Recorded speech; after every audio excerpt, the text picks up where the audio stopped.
saya izin ada selamat sore Dr. Pengajaran Spesialis Neuro dan juga teman-teman. Pada hari ini, saya Arta Fauzin akan mempresentasikan jurnal reading saya dengan judul Efficacy of Hippocampal Avoidance While Brain Radiotherapy to Preserve the Cognitive Functions among Brain Metastasis Patients, Systematic Review and Meta-Analysis. Boleh next? Jadi ini untuk jurnal profil untuk jurnal profilnya dengan penulisnya itu ada Hari Priya, lalu ada Sujit, Priyadarshini, Pranab, Hema, dan juga et al. Lalu diterbitkan oleh Walters Kluwer, Metno di artikel Neurologi India dengan tanggal publikasinya itu yaitu 23 Mei 2025. Boleh? Jadi brain metastasis itu atau metastasis pada otak itu kan lebih umum daripada tumor otak primer. Dengan rasionya itu ada 3 hingga 10 kali lipat. Lalu untuk pasien dengan brain metastasis ini biasanya memiliki harapan hidup median yang singkatnya itu antara 3 hingga 12 bulan. Lalu pada pasien brain metastasis sering sekali mengalami adanya gangguan fungsi kognitif tingkat tinggi, termasuk kehilangan memori jangka pendek, kesulitan berbicara, membaca, memahami kata-kata, dan juga mengenali orang dan tempat. Lalu whole brain radiation therapy atau WBRT itu merupakan standard of care untuk brain metastasis terutama pada pasien dengan lesi otak multiple. Dan ditemukan adanya whole brain radiation therapy bersamaan dengan adanya brain metastasis ini dapat memperburuk disfungsi kognitif dan menurunkan quality of life. Next. Jadi karena adanya masalah tersebut, jadi ada satu pilihan yang efektif yaitu adanya hippocampus avoidance dalam whole brain radiation therapy tersebut. Jadi ini ada satu terapi yang dinilai sangat efektif dalam penjagaan fungsi kognitifnya. Jadi cara kerjanya itu dia akan membatasi dosis radiasi yang diberikan ke area hippocampus. Jadi karena adanya pembatasan tersebut dapat memberikan efek memaksimalkan neurogenesis berkelanjutan dan juga meningkatkan partisipasi neuron dalam pembentukan memori baru. Namun efek protektif dari hippocampus avoidance WBRT ini masih diselidiki walaupun secara tidak langsung dengan adanya pengujian neurokognitif pada pasien-pasien. Kemudian tujuan penelitian ini jadi penelitian ini tuh adalah systematic review dan network meta-analysis yang bertujuan untuk menyediakan data komprehensif mengenai efektivitas dari tingkat preservasi fungsi kognitif dan juga dosis dari hippocampus avoidance whole brain radiation therapy, termasuk dosis radiasi maksimum dan juga minimum ke hippocampusnya, dan juga apakah ada risiko kambuhan pasca WBRT ini. Jadi untuk metodenya, jadi untuk pedoman laporannya ini menggunakan Prisma 2015 dan sudah terdaftar dalam database Prospero. Lalu untuk source-nya itu dari database seperti PubMed, Scopus, Cochrane Library, dan juga clinicaltrials.gov. Kemudian untuk rentang waktu pencariannya ini untuk studi yang dicari itu sejak awal studi sejak awal hingga 31 Desember 2021. Kemudian pada samping kanan itu ada tabel yang berisikan mengenai ada keywords yang dicari di database tersebut. Jadi tujuan pencariannya itu untuk mengumpulkan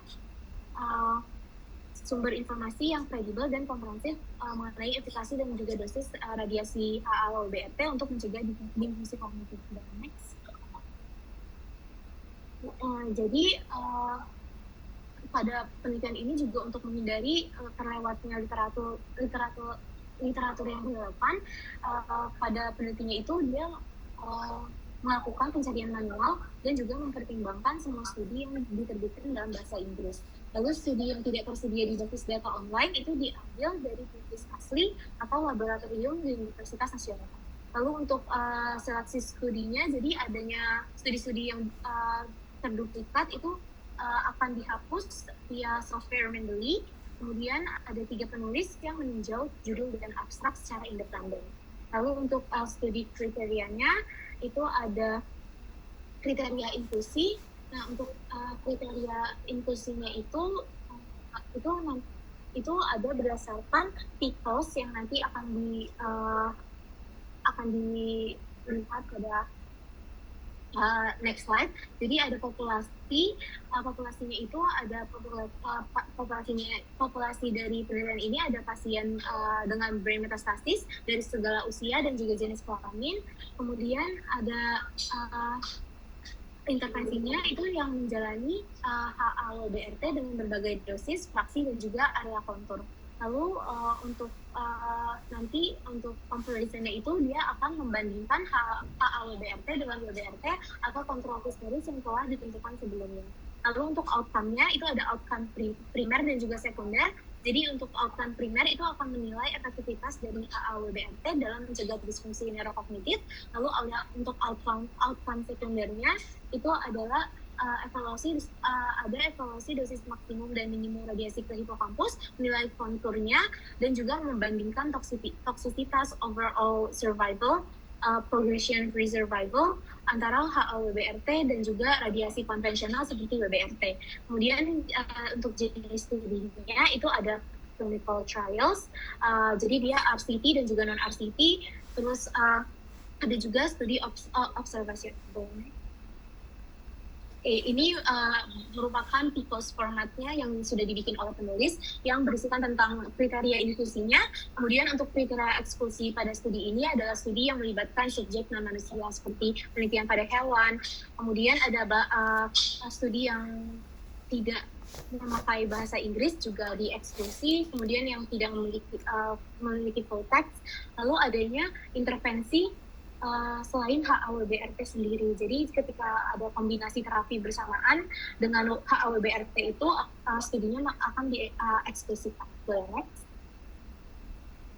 Kemudian untuk data extraction-nya itu digunakan Microsoft Excel 2019. Jadi nanti setiap perbedaan data akan dievaluasi dan juga didiskusikan kembali oleh para penulis. Kemudian nanti data akhirnya akan disepakati dan nanti akan dilakukan data sintesis. Nanti untuk data sintesisnya itu data yang akan disintesis itu ada dosis maksimum dan minimum ke hipokampus, volume kontur untuk menghindari hipokampus tersebut, dan juga hasil atau outcome dari studi yang masuk pada penelitian ini. Kemudian ada outcome primernya itu nanti dilihat dari ada perubahan skor pada setidaknya satu tes pada fungsi kognitif, lalu apakah ada relapse di area hipokampus yang dihindari tersebut. Lalu untuk outcome sekundernya tadi ada toksisitas, overall survival, progression-free survival, dan juga ada relapse.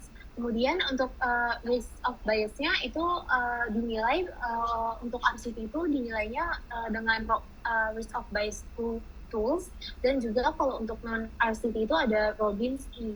Kemudian untuk penilaian itu nanti akan diolah dalam Refman 5.4 untuk membuat grafik resiko biasnya. Kemudian untuk statistical analysis-nya itu yang digunakan jadi Refman 5.4 dengan model analisisnya itu ada Mantel Hansel dengan efek acak. Kemudian tujuan analisisnya itu menghitung full risk ratio dengan heterogenitasnya itu nanti akan dievaluasi menggunakan I kuadrat statistik. Jadi akan dinilai heterogenik ketika I2-nya itu lebih dari 20%. Jadi studinya itu sudah diekstraksi melalui metode Prisma. Dengan awal studi itu ada 1361, lalu untuk duplikatnya tadi dihapus sebanyak 151, lalu ada eksklusi sebanyak 1.210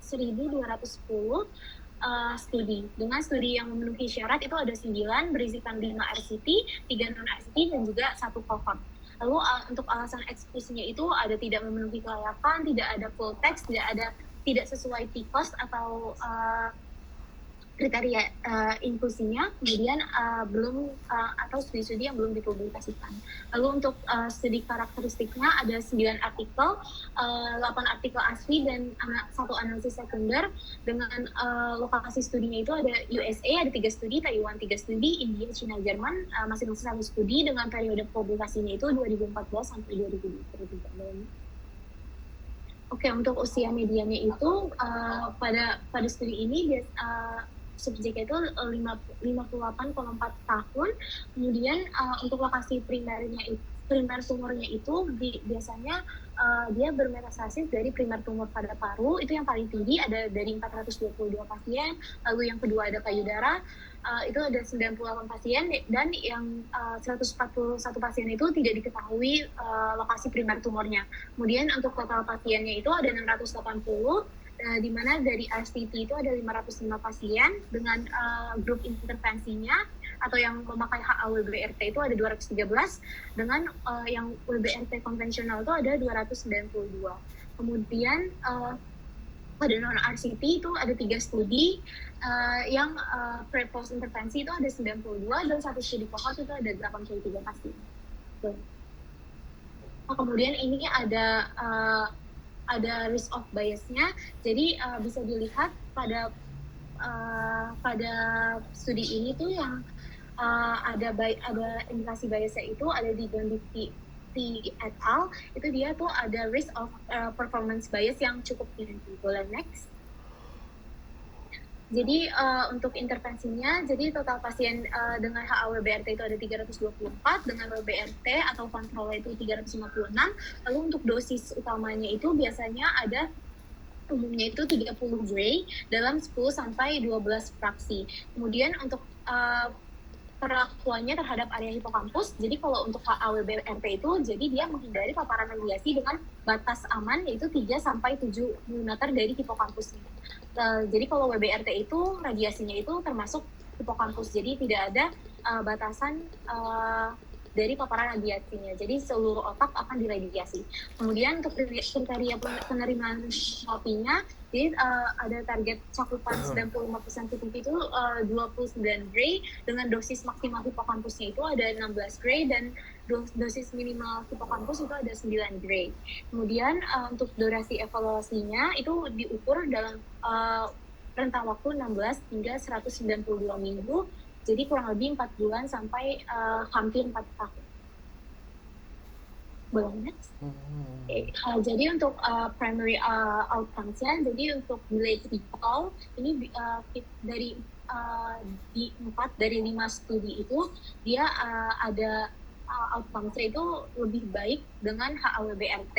Nah ini juga p-value-nya itu signifikan, jadi dia kurang dari 0,05, tapi tidak signifikan di meta-analisis dengan p-value-nya itu 0,16.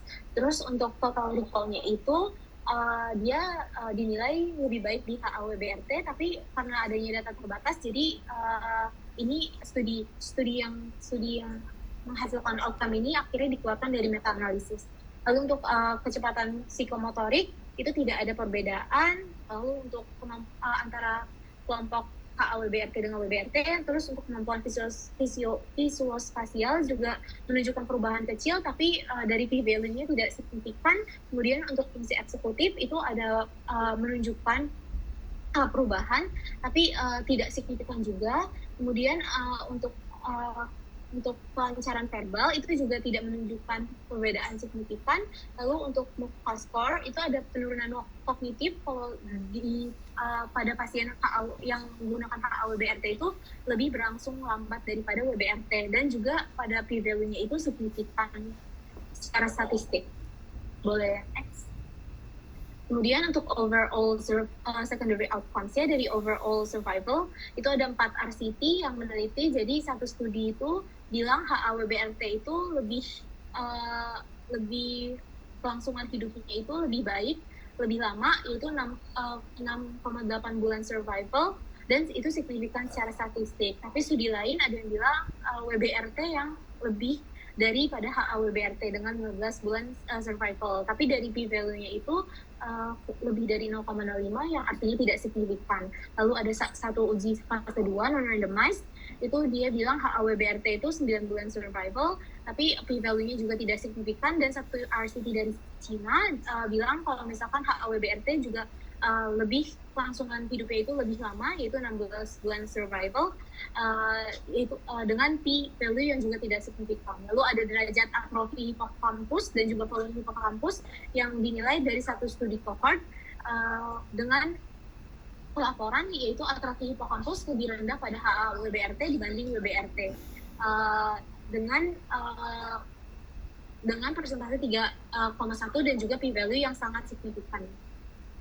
Boleh next.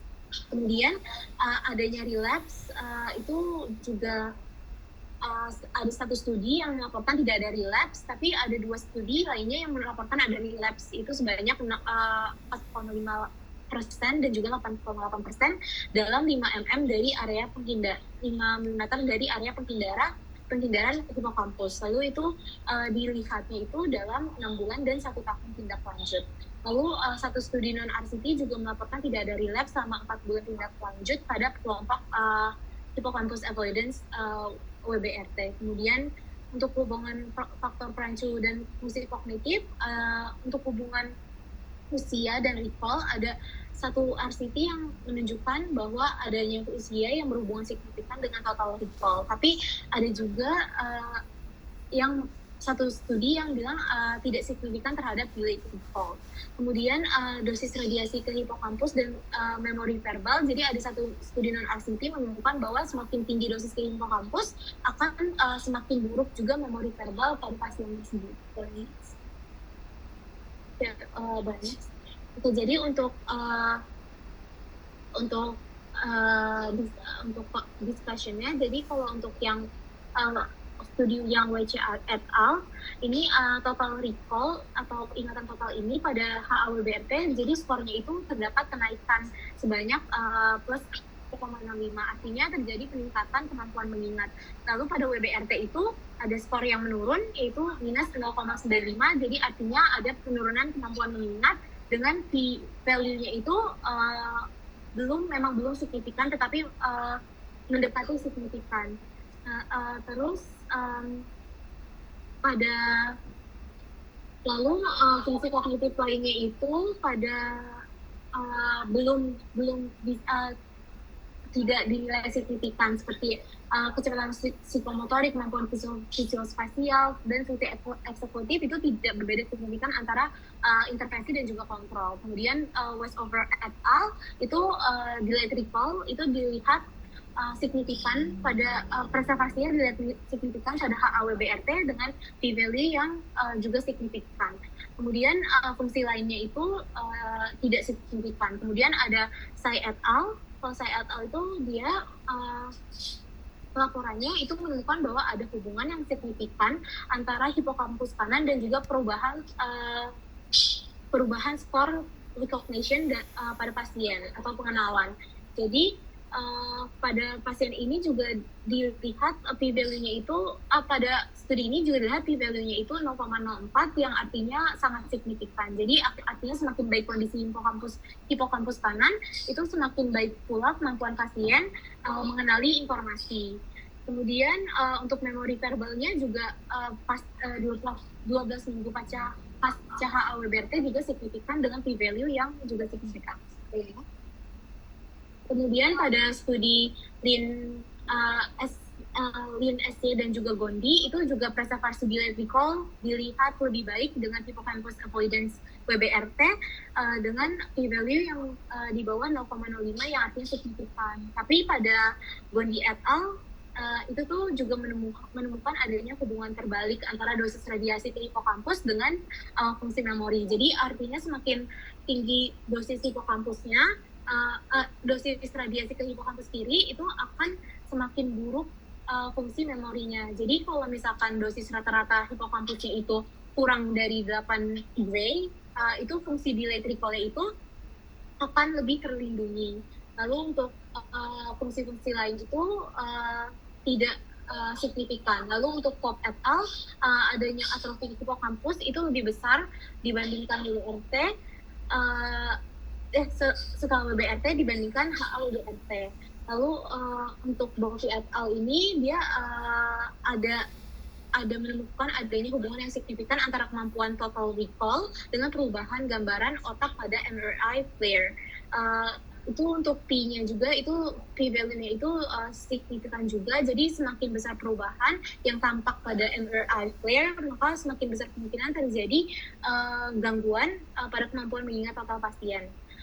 Untuk menurut penelitian ini, HAWBRT ini efektif melindungi fungsi kognitif dan cocok untuk pekerja intelektual karena dia terbukti untuk preservasi delayed recall-nya, sedangkan kurang optimal dalam menjaga fungsi motorik halus seperti psikomotor itu. Jadi nggak direkomendasikan bagi pekerja yang mengandalkan keterampilan motorik dan sensorik seperti pengrajin. Boleh next. Untuk conclusion-nya, jadi HAWBRT ini efektif menjaga delayed memory pada pasien dengan brain metastasis. Lalu untuk HAWBRT juga lebih mampu melindungi kemampuan kognitif pasien secara signifikan daripada WBRT konvensional. Jadi ini bisa dilihat dari MoCA score-nya yang menurun secara lambat daripada WBRT. Lalu atrofi hipokampusnya juga lebih rendah di HAWBRT dibandingkan WBRT. Kemudian fungsi kognitif lainnya itu selain memori atau selain yang signifikan pada penelitian ini, itu juga sebenarnya penting untuk dipertahankan agar pasien tetap bisa bekerja dan berfungsi normal. Lalu untuk datanya ini saat ini masih terbatas, jadi hanya berasal dari studi fase 2 dengan follow up jangka pendek. Jadi untuk meneliti fungsi-fungsi kognitif lainnya itu bisa dibutuhkan RCT dengan follow up jangka panjang untuk menilai manfaat jangka panjang dari HAWBRT-nya. Boleh next. Oke, untuk critical appraisal-nya, what questions people did the systematic review address? Jadi pada jawabannya itu yes. Untuk studi ini dari abstraknya ini sudah ada di state untuk questionnya, lalu untuk fokus question dan juga untuk outcomes dan juga diagnostic testnya. Boleh next. Kemudian, is it unlikely that important relevant studies were missed? Ini yes jawabannya, karena walaupun pada studi ini tuh sudah memakai Prisma juga, lalu untuk database-nya juga sudah baik, tapi studi ini tuh hanya ada limitasi dengan pemakaian hanya bahasa Inggris. Jadi studi-studi yang non Inggris itu bisa saja miss untuk relevant studies. So next. Were the criteria used to select articles for inclusion appropriate? Ini yes, tadi sudah ada kriteria inclusion-nya sudah di state menggunakan PCOS juga. Boleh next. Oke, ini untuk PCOS yang tadi. Boleh next. Were the included studies sufficiently valid for the type of question asked?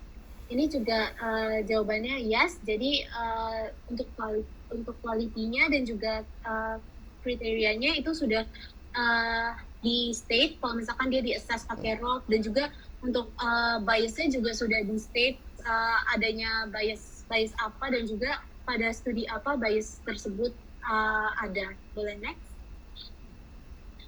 Were the result similar from study to study? Jadi untuk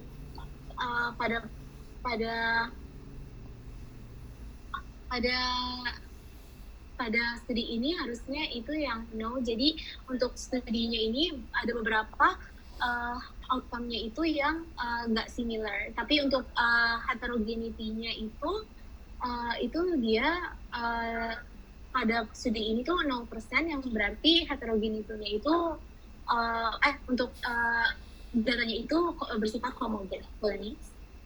Mungkin itu presentasi dari saya. Terima kasih.